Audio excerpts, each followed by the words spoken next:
A Kanošun, mě by zajímalo, co znamená za chvíli tam jsem. Za chvíli.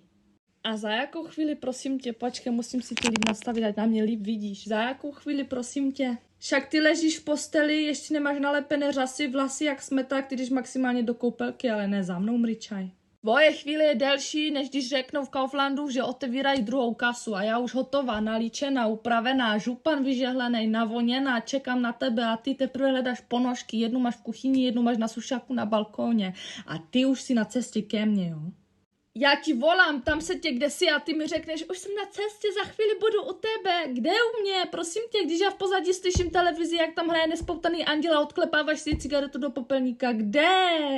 Mezi tím stihnu vyžehlit, uklidit, vychovat děti, podrbat s půlkou baráku a ty ještě furt nikde, ještě tě nevidím, kde jsi, mričaj, protože tady to už není chvíle, tady to je roční období. A po 3 hodinách přijdeš jako královna a řekneš mi kamokery, ale přece já jsem říkala, že dojdu. No, tleskám ti, krasoto, ty jsi byla kde, Kolumbus, objevit nový kontinent nebo jak, já už jsem stihla vyvenčit kočku, já už jsem stihla se zařídit důchod. A ty jsi mi tady přišla, kdyby si šla pěšky z Bulharska.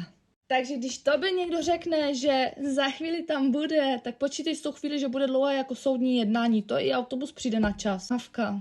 A ty než dojdeš, já už budu v rakvi, to taky uslyším. Promiň, že jdu pozdě, já byla za chvíli tady.